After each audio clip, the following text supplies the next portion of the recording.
എന്താ നാട് ഇങ്ങനെയായിരുന്നു?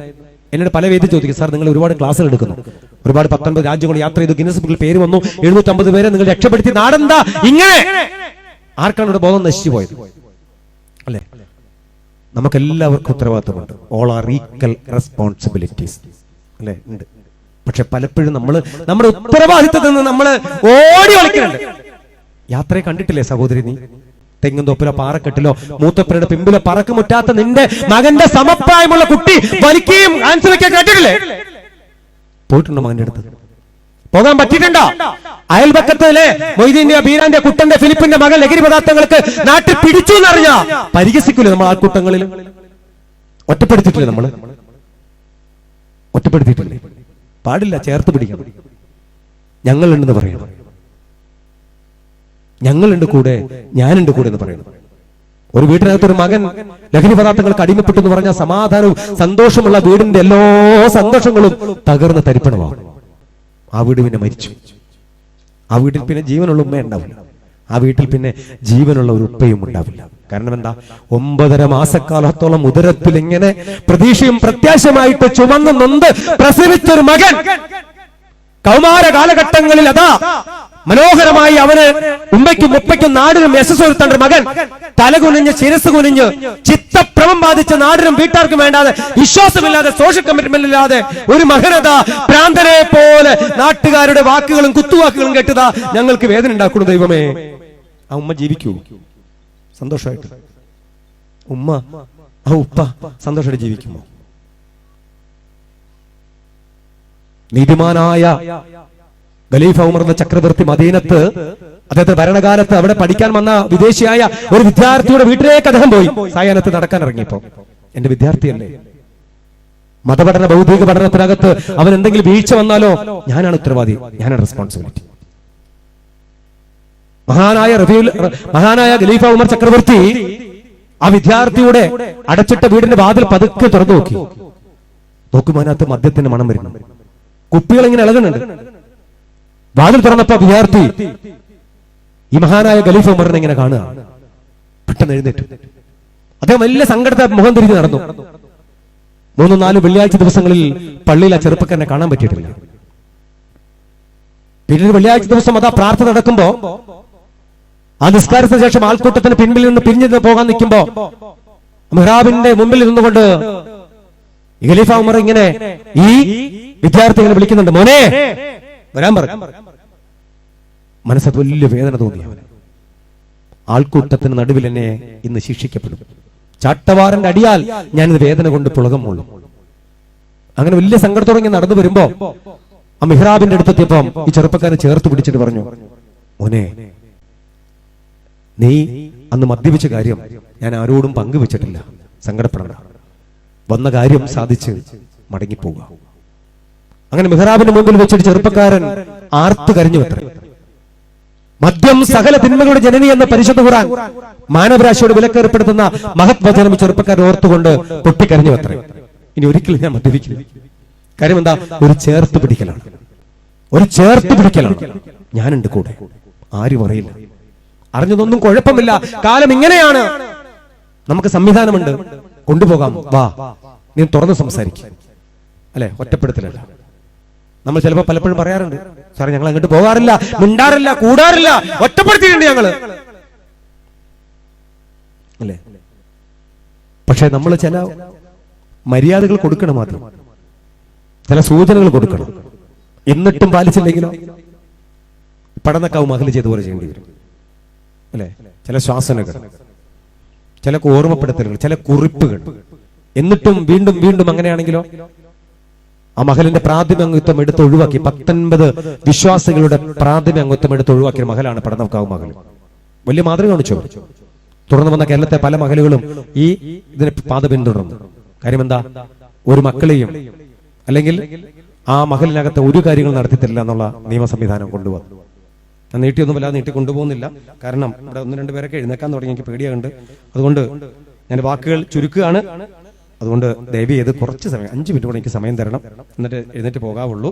അപ്പം പറഞ്ഞു വരുന്നത്, നമ്മളെല്ലാം ജീവിക്കുന്ന പ്രത്യേക ഒരു ലോകത്തിലാണ് ജീവിക്കുന്നത്. നമുക്കൊക്കെ ചില ഉത്തരവാദിത്തങ്ങളൊക്കെ നമുക്ക് കുറഞ്ഞു അല്ലേ? നമ്മൾ യാത്ര ചെയ്യുമ്പോൾ പോകുമ്പോഴും വരുമ്പോഴും ഒക്കെ നമ്മൾ റോഡിന്റെ പക്കത്തും അരികത്തും ഒക്കെ നമ്മൾ പലരെയും കാണും, നമ്മളെ മക്കളെയൊക്കെ കാണും. പക്ഷെ പലപ്പോഴും നമുക്ക് ബന്ധപ്പെടാൻ പറ്റുന്നുണ്ടോ? ഇപ്പൊ ഞാൻ ഇങ്ങോട്ട് വരുന്ന വഴിക്ക് ഒരു ഒളിഞ്ഞ ദേശം, ഒരു വെളിമ്പ്രദേശത്തോട് ഞാൻ ഇതൊക്കെ യാത്ര ചെയ്ത് വന്നത്. ആ വണ്ടികളൊന്നുമില്ല, വിജനമായ സ്ഥലമാണ്.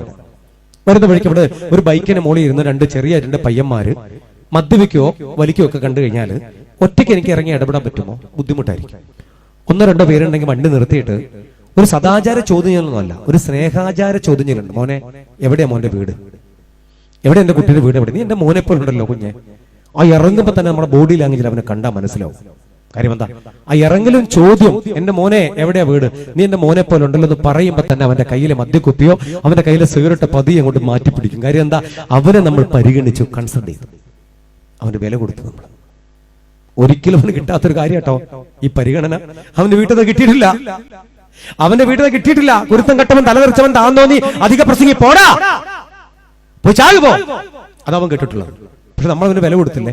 ഊരും പേരും അറിയാത്ത ഒരിക്കൽ മാത്രം കണ്ട അവനെ നമ്മൾ എങ്ങനെ അഭിസംബോധന ചെയ്ത് എന്റെ നാട്ടിൽ വന്നിട്ട് കുടിക്കണേ എന്താ എന്റെ വിചാരം അല്ലല്ലോ നമ്മൾ ചോദിച്ചത്. അങ്ങനെയാണെങ്കിൽ നമ്മുടെ ശരീരഭാഷ കണ്ട അവന് മനസ്സിലാവും, പെട്ടെന്ന് മനസ്സിലാവും. ഇത്തരം കുട്ടികൾക്ക്, സ്നേഹം കിട്ടാത്ത ഇത്തരം കുട്ടികൾക്ക് നമ്മുടെ കണ്ണും നമ്മുടെ രൂപഭാവങ്ങൾ കണ്ട, ബോഡി ലാംഗ്വേജ് കണ്ട അപ്പോൾ അവർക്ക് മനസ്സിലാവും, അവർ പ്രതികരിക്കും. ഞാൻ പണിയേക്ക് പോടാ പറയും. സ്നേഹത്തിൽ എന്റെ മോന്റെ പേരെന്താ, എവിടെ എന്റെ വീട് ചോദിക്കുമ്പോൾ തന്നെ സിഗരറ്റ് പുറകോട്ട് പിടിക്കും. എനിക്ക് അനുഭവമുണ്ട്, ഒരുപാട് അനുഭവമുണ്ട്. അങ്ങനെ ചോദിക്കാൻ ആളില്ല നാട്ടിൽ. അങ്ങനെ ചോദിക്കാൻ ആളില്ലെങ്കിൽ നമ്മൾ ചില സ്ഥലങ്ങളിലൊക്കെ മദ്യക്കുപ്പി ഇങ്ങനെ കൂടിക്കിടക്കും, അവിടെ ഹാൻഡ്സിന്റെ കവർ സിഗരറ്റ് ഒക്കെ കൂടിക്കിടക്കും. ചില കോളേജിന്റെ പുറകിലൊക്കെ ഇങ്ങനെ സാധനം കൂടിക്കിടക്കും. കാര്യം എന്താ? ശ്രദ്ധിക്കാൻ അവിടെ അധ്യാപകരില്ല, ശ്രദ്ധിക്കാൻ നാട്ടുകൂട്ടങ്ങളില്ല. സ്നേഹത്തിന്റെ നാട്ടുകൂട്ടം, സ്നേഹത്തിന്റെ അധ്യാപകരൊന്നും അവിടെ ഇല്ല അല്ലേ? ആയുധമെടുത്താൽ മാത്രമേ കീഴ്പ്പെടുന്ന വിശ്വാസമൊന്നുമില്ല. സ്നേഹം കൊണ്ട് കീഴ്പ്പെടുത്തിയതാണ് അല്ലെ ഗാന്ധിജി. നിരാഹാരത്തിലൂടെ ബ്രിട്ടീഷ് സേനയെ കീഴ്പ്പെടുത്തിയ ഒരു മഹാന്റെ മണ്ണാണ് ഈ മണ്ണ്. കീഴ്പ്പെടുത്താം സ്നേഹം കൊണ്ട് അല്ലേ? സ്നേഹം കൊണ്ട് കീഴ്പ്പെടുത്താൻ പറ്റാത്ത എന്താ ഉള്ളത്? ഈ ലോകം മൊത്തം മാറിപ്പോയി. ഞാൻ പലപ്പോഴും നിങ്ങളോട് എടുത്തു പറയുന്ന ഒരു കാര്യമാണ്, ഈ ലോകത്തിന്റെ മാറ്റം ചെറിയ മാറ്റമല്ല. സ്നേഹം കൊണ്ട് നമുക്ക് കീഴ്പ്പെടുത്താൻ പറ്റാത്തതായിട്ട് ഒന്നുമില്ല, എല്ലാം കീഴ്പ്പെടുത്താൻ പറ്റും സ്നേഹം കൊണ്ട്. പലപ്പോഴും നമുക്ക് ആ സ്നേഹം വരുന്നില്ല എന്നാണ് ഏറ്റവും വലിയ ദുരന്തം അല്ലേ? എല്ലാവരുടെ കയ്യിൽ നിന്ന് നഷ്ടപ്പെട്ടു പോയത് ചില കൊടുക്കൽ വാങ്ങലുകളാണ്, ചില സ്നേഹങ്ങൾ നഷ്ടപ്പെട്ടു പോയി. അതാണ് ഈ ലോകത്തിന്റെ ഏറ്റവും വലിയ ദുരന്തം.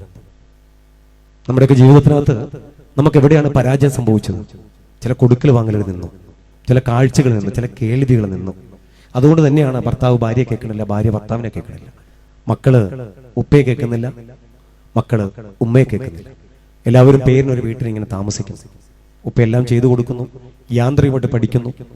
അങ്ങനെ നമ്മുടെ മനസ്സിൽ എന്താ വേണ്ടത്? മോൻ നന്നായിട്ട് പഠിക്കണം, A+ കിട്ടണം, റാങ്ക് ലിസ്റ്റിൽ പേര് വരണം, അവന് നീറ്റ് എക്സാമിൽ പേര് വേണം, ഡോക്ടറാണ്, എഞ്ചിനീയറാണ്, വിദേശത്ത് പോകണം, നല്ല ബെറ്റർ ആയിട്ട് UK, കാനഡ, ബ്രിട്ടൻ, അമേരിക്കയിലൊക്കെ പോയി ജോലി ചെയ്യണം. അവന് ഭാര്യ വധുവാണ്, മകളാണെങ്കിൽ അവൾ നല്ല പഠിക്കണം, നല്ല ചെറുക്കനെ അവർക്ക് കിട്ടണം അല്ലേ? അവന് നല്ല പെണ്ണ്, അവർക്ക് നല്ലൊരു ചെറുക്കൻ മതി.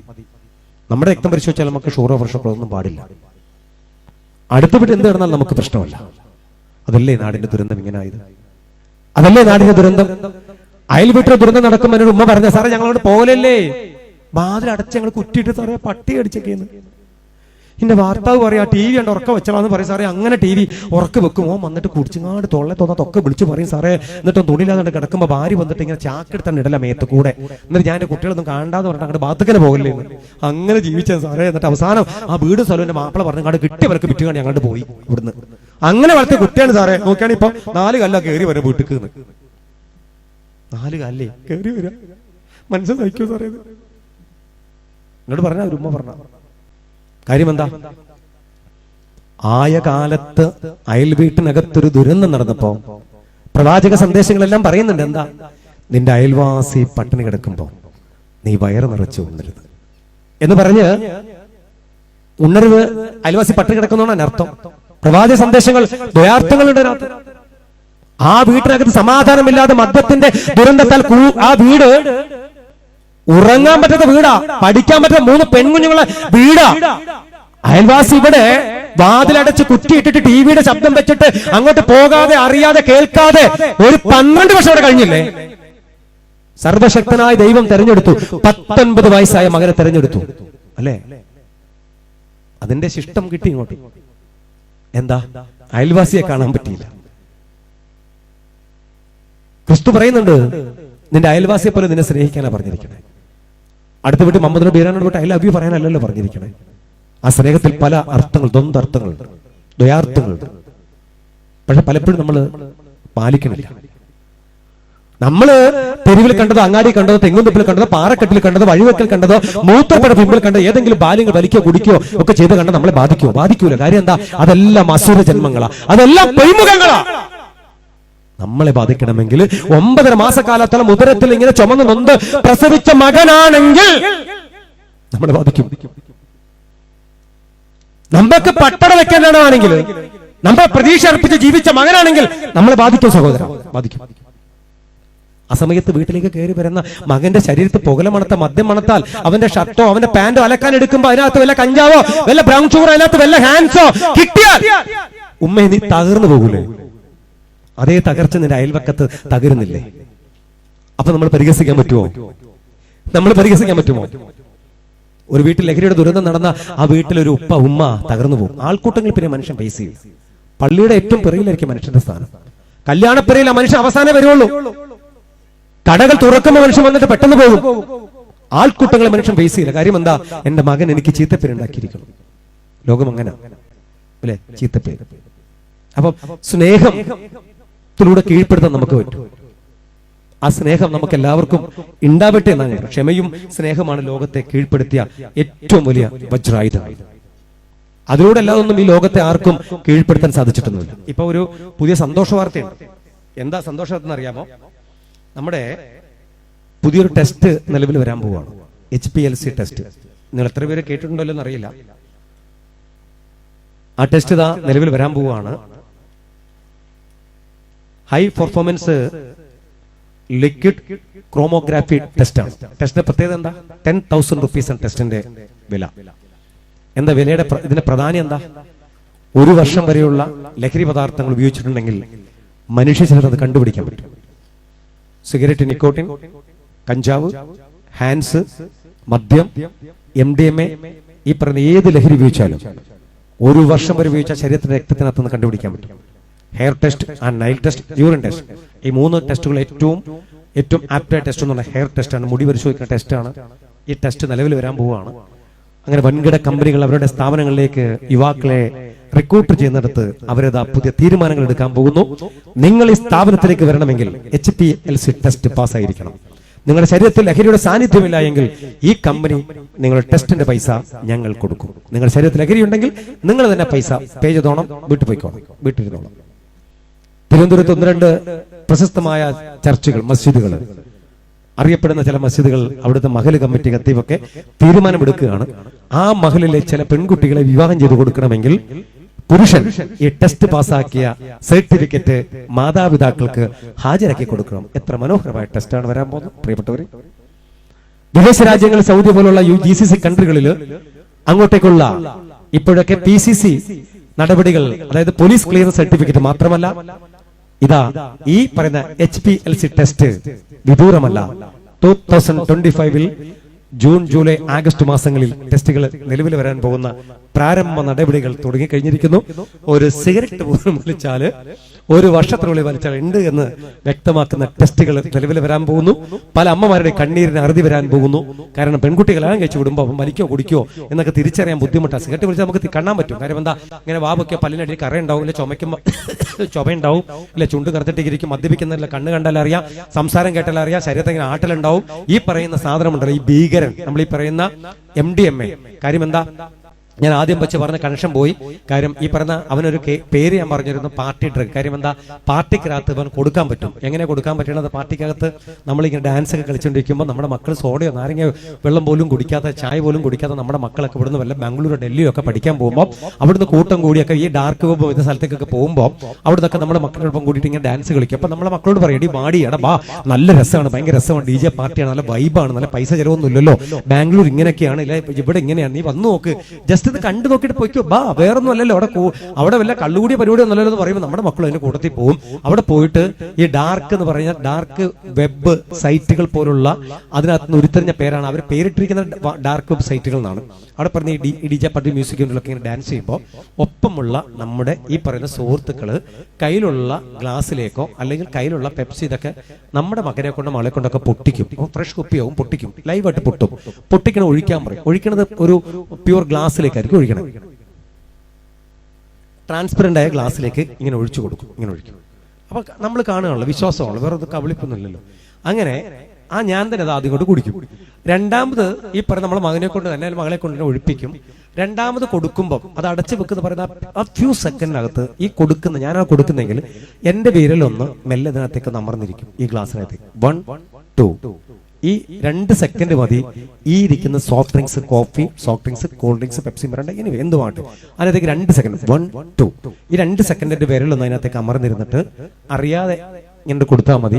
അത് വാങ്ങി നമ്മുടെ മകൾ ഒരു സോഡ പോലോ ഒരു സ്ട്രോങ് ചായ പോലും കുടിക്കാത്ത നമ്മുടെ മകനോ മകളോ അത് കുടിച്ചാൽ ഒരു രുചി വ്യത്യാസവും ഉണ്ടാവുന്നില്ല, ഒരു സ്മെല്ലും ഇല്ല. അവളുടെ ശരീരത്തിന്റെ ഓർഗൻസിനകത്തേക്ക് സാധനം ചെല്ലുമ്പോൾ ഉണ്ടാകുന്ന ഒരു ചേഞ്ച് ഉണ്ട്, ഒരു സ്റ്റിമുലേഷൻ ഉണ്ട്, ബ്രെയിനകത്ത് വരുന്ന ചേഞ്ച് ഉണ്ട്. ആ ചേഞ്ച് പൊതുവേദി കൊണ്ട് പറയാൻ പറ്റില്ല. കാരണം നാർക്കോട്ടിക് ഡിപ്പാർട്ട്മെന്റ് എക്സിക്യൂട്ടീവ് മെമ്പറാണ് ഞാൻ. പൊതുവേദിയിൽ കുട്ടിയിരിക്കുന്ന വേദിയിൽ സൈക്കോട്രോപ്പി, സബ്സ്റ്റൻസ്, ആഫ്റ്റർ എഫക്റ്റ് ഒന്നും പറയാൻ പാടില്ല. പിന്നെ ഉണ്ടാകുന്നൊക്കെ ഒരു ഇമാജിൻ തോട്ട്സുകളാണ്. ആ രീതി 48 മണിക്കൂർ വരെ നീണ്ടു നിൽക്കും. 48 അവേഴ്സ് ഈ സ്റ്റിമുലേഷൻ നിൽക്കും. 48 മണിക്കൂർ കഴിയുമ്പോൾ ഇവൻ നേരെ ഫോൺ വിളിക്കുന്നേരെ ഉമ്മയെപ്പോയോ നല്ല വിളിക്കണേ. തലേ ദിവസം പോയി കൂട്ടുകാരനെ വിളിക്കടാ, ഒന്ന് വാടാ പ്ലീസ്, എനിക്ക് ഭയങ്കര ടെൻഷൻ വരുന്നുണ്ട്, വേർക്കണ്ടേ, ഭയങ്കര എന്തൊക്കെയോ ഒക്കെ തോന്നുന്നുണ്ട്, നമുക്ക് ഇന്നലെ പോയ സ്ഥലത്ത് പോകാം, ബാ, എന്ത് രസമായിരുന്നു, നല്ല വൈബാ, നീ വാടാ പ്ലീസ്, നമുക്ക് പോവാ. പിറ്റേ ദിവസം അവിടെ പോവും, കഴിഞ്ഞു. അപ്പൊ എന്താ, ഒരു തവണ ഉപയോഗിച്ച എന്താ നമ്മുടെ മകനും മകളും എന്താ വിളിച്ചു പറഞ്ഞത്? ഇന്നലെ എനിക്ക് തന്ന ജ്യൂസ് തരാനല്ല പറഞ്ഞേ, ഇന്നലെ നീ എനിക്ക് തന്ന ലഹരി തരാനല്ല പറഞ്ഞേ. ലഹരി കൊടുത്ത ഓർമ്മയില്ലല്ലോ, വെള്ളമല്ലേ കുടിച്ചത്, അവൻ അറിയില്ലല്ലോ ലഹരിയാണ്. ഇന്നലെ പോയ സ്ഥലത്ത് പോകല്ലേ, നല്ല രസമാണ്, അവിടുത്തെ വൈബ് ഭയങ്കര രസമാണ്, അവിടെ ഫുഡ് നല്ല ടേസ്റ്റാണ്, അവിടുത്തെ ലൈറ്റിംഗ് അറേഞ്ച് രസമാണ്, അവിടുത്തെ മ്യൂസിക് ഭയങ്കര രസമാണ്, പ്ലീസ് പോകാൻ. ഇങ്ങനെ ചതിയിലൂടെ പെട്ട ആയിരക്കണക്കിന് പെൺകുട്ടികളുണ്ട് നമ്മുടെ സാക്ഷര കേരളത്തിൽ. അതുകൊണ്ട് നമുക്ക് പറയാം, സിഗരറ്റ് ഉപയോഗിക്കുന്ന പെൺകുട്ടി കുറവാണല്ലോ. എന്തുകൊണ്ടാണ് ഈ പറയുന്ന 10,000 എടുത്ത് പെൺകുട്ടികൾ ഈ MDMAക്ക് അഡിക്റ്റഡ് ആയിട്ടുണ്ട്? 10,000 എടുത്ത്, എത്ര ഭയാനകമാണ്. ഏറ്റവും കൂടുതൽ യങ്സ്റ്റേഴ്സ് ആണ് ഉപയോഗിക്കുന്നത്, യങ്സ്റ്റേഴ്സ്. കാര്യം എന്താ, ശ്രദ്ധിച്ചു കേട്ടോണം, നമ്മുടെ നാട്ടിൽ ആരെങ്കിലും MDMA ഉപയോഗിക്കുന്ന ഒരു കുട്ടി ഉണ്ടെങ്കിൽ ഒറ്റപ്പെടുത്തരുത്, തന്നെ ഒറ്റപ്പെടുത്തരുത്, ആജ്ഞ അപേക്ഷയാണ്. പക്ഷെ ആ MDMA ഉപയോഗിക്കുന്ന ഒരു കുട്ടി ഓർക്കണം, ആ കുട്ടി തീർച്ചയായിട്ടും അവൻ കച്ചവടക്കാരനാവും, സെല്ലറാവും. കാരണം MDMA വേണമെങ്കിൽ 2,000 to 4,000 rupees പെർ ഗ്രാമിന് വിലയുണ്ട്.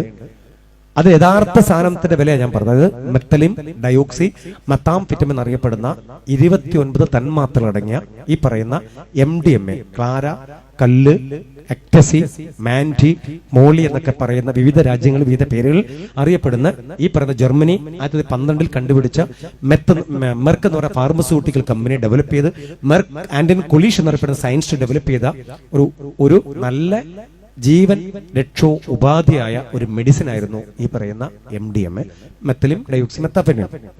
ഓപ്പറേഷൻ തിയേറ്ററിലൊക്കെ പേഷ്യന്റിന്റെ ശരീരത്തിന്റെ രക്തത്തിന്റെ ഒഴുക്കിനെ പ്രിവെന്റ് ചെയ്യാൻ, നിർത്താൻ വേണ്ടി, വേദന ഇല്ലാതാക്കാൻ വേണ്ടി വൈദ്യശാസ്ത്ര രംഗത്തെ ഒരു ഏറ്റവും നല്ല കണ്ടുപിടുത്തമായിരുന്നു 1912 ജർമ്മനി കണ്ടുപിടിച്ചത്. അത് 1960കളിൽ എത്തിയപ്പോൾ ചെക്കോസ്ലോവാക്യ, ഹംഗറി, സ്വീഡൻ, ഡെൻമാർക്ക് പോലുള്ള വികസിത രാജ്യങ്ങൾ ഇതിനെ കെമിക്കലി സിന്തസിസ് ചെയ്തു. 3,4 മീഥൈൽ എന്ന് പറയുന്ന അതിന്റെ കോമ്പറ്റീഷൻ, അതിന്റെ ഈ പറയുന്ന കെമിക്കലിനെ ഒന്ന് ചേഞ്ച് ആക്കി 26 നിന്ന് 28, 40, 45 അതിന്റെ തന്മാത്രകളെ വികസിപ്പിച്ച് പേര് രൂപങ്ങളൊക്കെ മാറ്റി ഇന്ന് നമ്മുടെ നാട്ടിലെ പല മെട്രോപൊളിറ്റൻ നഗരങ്ങളിലും ഈ സാധനം ഇന്ന് നമ്മുടെ ചെറുപ്പക്കാർ അതിന്റെ നിർമ്മാണത്തിലേക്ക് വരെ കടന്നുപോയിട്ടുണ്ട്. ഒരിക്കലും ജാമ്യം കിട്ടില്ല എന്നുള്ള വലിയ സങ്കടകരം. ഇത് ഉപയോഗിച്ചു കഴിഞ്ഞാൽ 5 വർഷം കൊണ്ട് മരണം സംഭവിക്കും, 5 years. ഇന്റേണൽ ഓർഗൻസിനകത്തേക്ക് ക്ഷതം വരും, നീര് വരും. ശരിയായ ഏറ്റവും പീക്ക് ടൈം നിങ്ങളൊക്കെ ശ്രദ്ധിച്ചോണേ. ഇനി പ്രധാനപ്പെട്ട കാര്യം പറഞ്ഞ് അവസാനിപ്പിക്കാൻ പോവാ. എന്തുകൊണ്ടാണ് ഇപ്പൊ സംഭവിച്ച അമ്മയെ കൊന്നത്? 6ാമത്തെ ആളെ കൊന്നു, ഈ പറയുന്ന താമരശ്ശേരി കൊന്നു, കോഴിക്കോട്, കായംകുളത്ത്, കൂത്താട്ടുകുളം, തൃശ്ശൂര്, ചങ്ങനാശ്ശേരി, ഇടുക്കി, രാമക്കൽമേട്, ഈ പറയുന്ന വഴിക്കടവ്, ഇങ്ങനെയുള്ള ഓരോ സ്ഥലങ്ങളിലുള്ള ഈ ദുരന്തങ്ങളെല്ലാം സംഭവിച്ച കാരണം എന്താ? ഈ പറയുന്ന MDMAയുടെ ആഫ്റ്റർ എഫക്ട് അതിന്റെ ബിഗിനിങ് ടു എൻഡ് വരെയാണ്. Beginning to end within 5 years. അതിന്റെ 5 yearsന്റെ യൂസ് ചെയ്യുന്ന ആളുകളുടെ സ്വഭാവങ്ങളാണ് ഇപ്പൊ കണ്ടുകൊണ്ടിരിക്കുന്നത്. സ്വഭാവം എന്താ? 5 വർഷം കൊണ്ട് ഏകദേശം ചിത്തഭ്രമം എന്ന ഒരു പ്രോസസ്സിംഗിലേക്ക് വരും. വാട്ട് ഇസ് മീനിങ് ഓഫ് ചിത്തഭ്രമം? അതായത് സ്വന്തം ശരീരത്തോട് ഇഷ്ടം നശിക്കും, സ്ഥലകാല ബോധം നഷ്ടപ്പെടും, ദാമ്പത്യ ജീവിതം തകർന്നു പോകും, ദാമ്പത്യ ജീവിതം പൂർണ്ണമായിട്ടും പരാജയപ്പെടും, രാത്രി പകലാക്കും, പകല് രാത്രിയാക്കും, സോഷ്യൽ കമ്മിറ്റ്മെന്റ് നിൽക്കും, വിശ്വാസം നഷ്ടപ്പെടും, ഉറക്കങ്ങളെല്ലാം പോവും, ഏറ്റവും അടുത്ത് നിൽക്കുന്ന മാതാപിതാക്കളോട് കൂടുതൽ അക്രമ സ്വഭാവം കാണിക്കാൻ വ്യഗ്രതകൾ ഉണ്ടാവും. നിങ്ങൾ കാരണമാണ് ഞാൻ ഇങ്ങനെ, നിങ്ങളാണ് എന്നെ നിലയിൽ എത്തിച്ചത്, ഞാൻ മരിക്കാൻ ഏകദേശം ഇങ്ങനെ ആയിട്ടുണ്ട്, നിങ്ങൾ എന്നെ പഠിപ്പിക്കാത്തതുകൊണ്ടാണ്, നിങ്ങൾ എനിക്ക് ചെയ്തു തരാത്തതുകൊണ്ടാണ്, നിങ്ങൾ എന്നെ ഇങ്ങനെ ആക്കിയത്, നീ നീ നീ ഈ വാക്കിലേക്ക് മാതാപിതാക്കൾ എത്തും. കടുത്ത വാക്കുകൾ ഉപയോഗിക്കും, തെറി വാക്കുകൾ വല്ലാതെ ഇവർ ഉപയോഗിക്കും. പെട്ടെന്ന് ഇവരുടെ സ്വഭാവം വ്യതിചലിക്കും. അങ്ങനെ എവിടെയെങ്കിലും അയൽവക്കത്തെ സ്വന്തത്തിലൊക്കെ ഉണ്ടെങ്കിൽ പ്രത്യേകം ശ്രദ്ധിക്കണം. നിമിഷ നേരങ്ങൾക്ക് ഇവർ കൈ കിട്ടുന്ന ആയുധങ്ങൾ എടുത്തിട്ട് ഇവർ കീഴ്പ്പെടുത്തും, കൊലപ്പെടുത്തും. തടുക്കാൻ ചെല്ലുന്നവരെയും ഇവർ ഇല്ലാതാക്കും. കാരണം ഒരു ടോമോ മോഡിലേക്ക് അവരുടെ മൈൻഡ് പെട്ടെന്ന് കൺവേർട്ട് ചെയ്യും. ഇത്തരം ആളുകൾ ഈ 2025 കൂടി വരികയാണ്. ഈ വാർത്തകളെല്ലാം നമ്മൾ ഇനി കുറെ കേൾക്കാനുണ്ട്. അപ്പൊ അത് പറയേണ്ടത്, ലോകം മൊത്തം മാറിപ്പോയിട്ടുണ്ട്. നമ്മൾ നല്ലൊരു ഉത്തരവാദിത്തം നമ്മൾ നിൽക്കുന്നത്. നമ്മുടെ നാട്ടിൽ ഇത്തരത്തിൽ ഏതെങ്കിലും ഒരു കുട്ടി ഉണ്ടെന്ന് അറിഞ്ഞാൽ അവന് ട്രീറ്റ്മെന്റ് കൊടുക്കാൻ നിങ്ങളെല്ലാം മുന്നിട്ടിറങ്ങണം. അവനകത്ത് മതപരമായിട്ടോ രാഷ്ട്രീയപരമായിട്ടോ ഒന്നും നമ്മൾ നോക്കാതെ വളരെ പെട്ടെന്ന് തന്നെ നമ്മൾ ആക്ട് ചെയ്തില്ലെങ്കിൽ അവനിൽ നിന്ന് 5 പേരിലേക്ക് സ്പ്രെഡ് ചെയ്യും. കാരണം അവൻ നല്ലൊരു വിൽപ്പനക്കാരനാവും. പല മാതാപിതാക്കളും പറയുന്ന കാര്യമുണ്ട്, സാറേ അവനൊന്ന് മരിച്ചാൽ മതി സാറേ, സത്യമായിട്ട് എന്റെ കുട്ടി മരിച്ചാൽ മതി, ഞാൻ ആകെ പ്രാർത്ഥിക്കണം, സുബൈ നിസ്കാരം കരഞ്ഞ് പ്രാർത്ഥിക്കണം, എന്റെ മോനൊന്ന് വണ്ടി തട്ടി മരിക്കണേ, വേദമില്ലാതെ മരിക്കണേ സാറേ, 12 കേസായി ഓന്റെ പേരിൽ, 12 കേസ്. ഓൻ ആദ്യ ദിവസം സാറേ ഓന്റെ പോക്കറ്റിൽ നിന്ന് ആൻസ് എടുത്തപ്പോ അവന്റെ ഭാര്യ നിലത്ത് വീണതാണ്, ആശുപത്രി കൊണ്ടുപോയതാണ് സാറേ, ഞാൻ ട്രിപ്പ് ഇട്ടതാണ്. 2 ദിവസം കഴിഞ്ഞിട്ട് എന്റെ വൈഫിന് ബോധം വന്നത്. ഓന്റെ ഉമ്മക്ക് ആൻസ് കണ്ടിട്ട് സാറേ, ഓനിപ്പോ കച്ചവടക്കാരൻ, എത്ര കുട്ടികൾക്ക് ഓനോ കൊടുക്കുന്നുണ്ട്. എന്റെ ഭാര്യ ബോധം കിട്ടും 2 ദിവസമാണെങ്കിൽ, ആൻസർ കണ്ടിട്ട് ബോധം കിട്ടുകയാണെങ്കിൽ ഈ പറഞ്ഞ MDMA എന്നെ മോൻ കച്ചവടാക്കണം സാറേ, അല്ലേ? എത്ര കുട്ടികൾ തകരുന്നുണ്ട്. കൊല്ലാൻ എനിക്ക് പറ്റൂല സാറിന്റെ കൈക്ക് ബലല്ല, കൊല്ലാൻ എനിക്ക് പേടിയാണ്. ഓനെ തല്ലിയിട്ടാണ് സാർ ഇവിടെ കണ്ടി മുറിയൊക്കെ എന്റെ മോനെ തല്ലിയതാണ്. വീട് മൊത്തം അടിച്ചു പൊളിച്ചിട്ടുണ്ട്, വീട് മൊത്തം. എങ്ങനെങ്കിലും ഒന്ന് മരിച്ചാൽ മതി, പ്രാർത്ഥിക്കണം സാർ. ഓ മരിക്കണില്ല. എത്രയോ നല്ല കുട്ടികൾ നാട്ടിൽ മരിക്കണോ എന്ന് മരിക്കാത്ത. ആ ഉമ്മയും പറഞ്ഞപ്പോ മരിച്ചു പോകണം അമ്മ പ്രാർത്ഥിക്കണേ. ഉമ്മ പറയാണ് പടച്ചോനില്ലെന്ന് അമ്മ പറയണം, പടച്ചോനില്ല. അങ്ങനെയാണെങ്കിൽ എന്റെ പ്രാർത്ഥന കേൾക്കണ്ടേ? ഞാനല്ലേ ജന്മം കൊടുത്തത്, എന്തോ മരിക്കാത്തത്? എത്ര കുട്ടികൾ അവരെ കൊണ്ട് നശിക്കുന്നുണ്ട്. ഒരമ്മ മകൻ മരിക്കാൻ വേണ്ടി പ്രാർത്ഥിക്കുന്ന കാലം അല്ലേ നമ്മൾ കാണുക, പ്രിയപ്പെട്ടവര്. അപ്പൊ അതുകൊണ്ട് മക്കളെയൊക്കെ വളർത്തുക, അവർക്ക് വേണ്ടി ഉരുകരുത്, അവർക്ക് വേണ്ടി ജീവിക്കരുത്, അല്ലേ? മക്കളെ വളർത്തുക, മക്കൾക്ക് വേണ്ടി ജീവിക്കരുത്, മക്കൾക്ക് വേണ്ടി ഉരുകരുത്, അവരെ വളർത്തുക. ആ വളരലിൽ അവർ നിങ്ങളെങ്ങനെ കാണും? എന്താ കാണുന്നത്? നിങ്ങളുടെ മാതാപിതാക്കളെ സ്നേഹിക്കുന്നത് കാണും, നിങ്ങളുടെ മാതാപിതാക്കൾക്ക് വേണ്ടി ജീവിക്കുന്നത് കാണും, നിങ്ങളുടെ മാതാപിതാക്കൾക്ക് വേണ്ടി ഉരുകുന്നത് കാണും. അത് കണ്ട് നിങ്ങളുടെ മക്കൾ ഇങ്ങനെ വളരും, നിങ്ങളുടെ വാർദ്ധക്യം സമ്പുഷ്ടമാകും. നിങ്ങളുടെ വാർദ്ധക്യത്തിൽ നിങ്ങളുടെ മക്കൾക്ക് കൊടുക്കുന്ന റോൾ മോഡലിംഗ് എന്താണ്? നിങ്ങളുടെ മാതാപിതാക്കൾക്ക് വേണ്ടി നിങ്ങൾ ജീവിച്ചതാണ് നിങ്ങളുടെ സമ്പത്ത്. പക്ഷെ അതിന്നില്ല. നിങ്ങൾ മക്കൾക്ക് വേണ്ടി നിങ്ങൾ ജീവിക്കണേ, നിങ്ങൾ മക്കൾക്ക് വേണ്ടി ഉരുകുന്നത്. ശിഷ്ടജീവിതം എന്താ? നിങ്ങളുടെ വാർദ്ധക്യം. മക്കളൊക്കെ വിദേശത്തിരുന്നു കൊണ്ട് നിങ്ങളുടെ ശവസംസ്കാര ചടങ്ങിൽ പോലും പങ്കെടുക്കാൻ മക്കൾക്ക് പറ്റൂല. ഇന്ന് പല മകനും കണ്ടില്ലേ, സ്ഥലം ഞാൻ പറയില്ല, വെർച്വലായിട്ടാണ് കാണുന്നത് ശവസംസ്കാര ചടങ്ങ്. വെർച്വൽ കാണാം. ഒരു മകൻ, ഏക മകൻ, അച്ഛന്റെ ശവസംസ്കാരം ഇങ്ങനെ മൊബൈലിൽ കാണാം, അമേരിക്ക ഇരുന്നുകൊണ്ട്.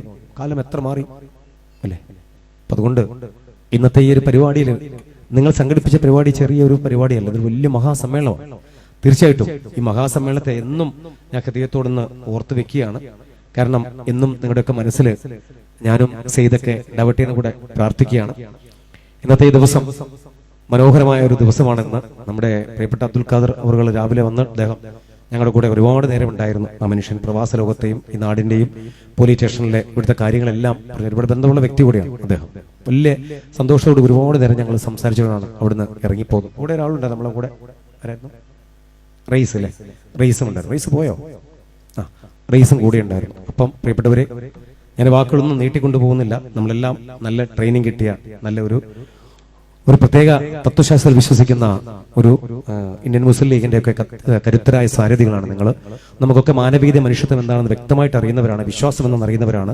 പരിശുദ്ധമായ ഒരു നോമ്പ് മാസം അടുത്ത് വരികയാണ്. മനസ്സും ശരീരവും ഒക്കെ നിങ്ങൾക്ക് ഒരുക്കാൻ സാധിക്കട്ടെ എന്ന് കൂടെ പ്രാർത്ഥിക്കുകയാണ്. നമ്മളൊക്കെ കണ്ടും കേട്ടതൊക്കെ ഏറ്റവും പവിത്രമായ ഒരുപാട് സംരാധിതരായ നേതാക്കളുടെ സമൃദ്ധമായ അല്ലെ അവരുടെയൊക്കെ പാഠവങ്ങളും നേതൃത്വ മികവുകളൊക്കെ കണ്ടിട്ടാണ് നമ്മളൊക്കെ ജീവിതത്തിലേക്ക് കടന്നു വന്നത്.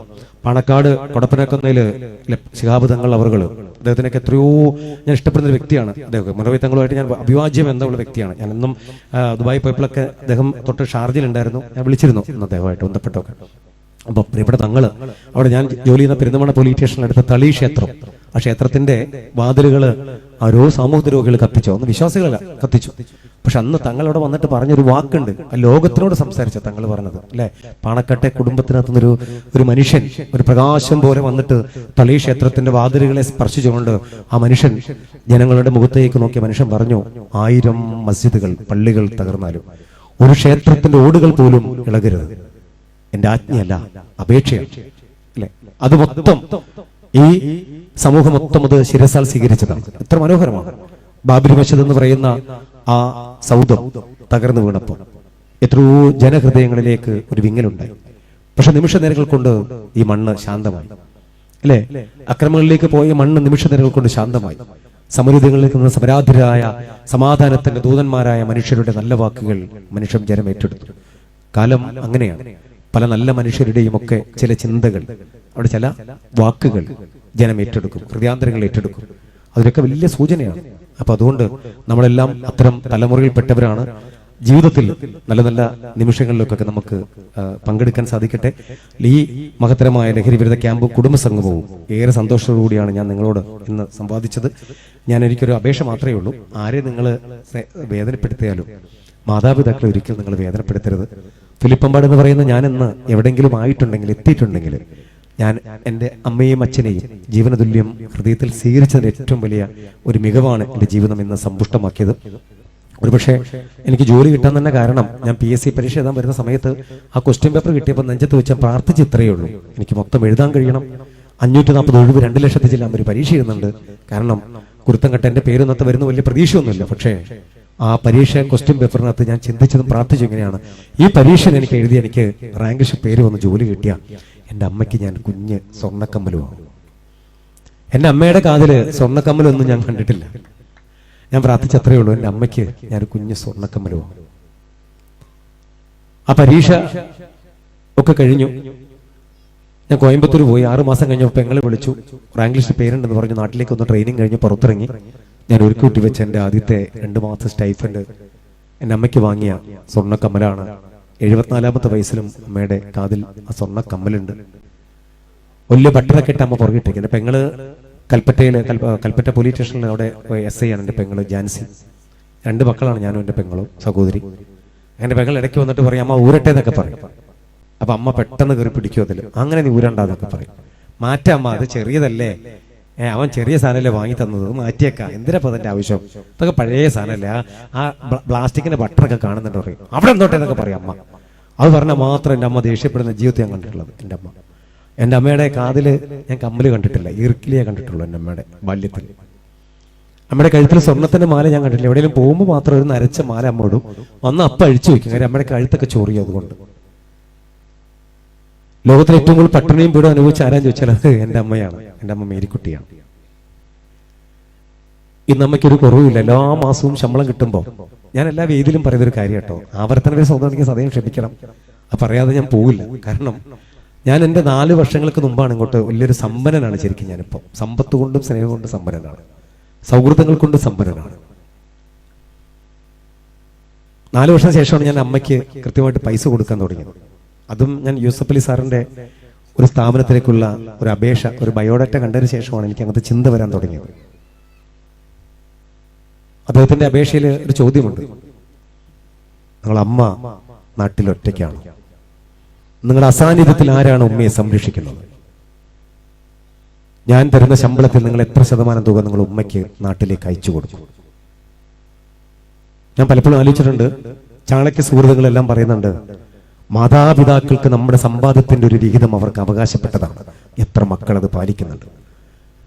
നമുക്ക് കിട്ടുന്ന ദശാംശം അതിന്റെ ചൂടാറുന്നതിന് മുമ്പ് നമ്മുടെ അമ്മയുടെയും അച്ഛന്റെയും ഉപ്പയുടെയും കയ്യിലെത്തണം. എത്ര പേര് നമ്മൾ കൊടുക്കുന്നുണ്ട്? 1,00,000 രൂപ ശമ്പളം വാങ്ങുന്ന വ്യക്തിയായിരുന്നു ഞാൻ കഴിഞ്ഞ 3-4 മാസം മുമ്പ് വരെ. സബ് ഇൻസ്പെക്ടർ എന്ന റാങ്കിൽ പെരുന്തമണ്ണ പോലീസ് സ്റ്റേഷനിൽ ഞാൻ ജോലി ചെയ്തുകൊണ്ടിരുന്നത്.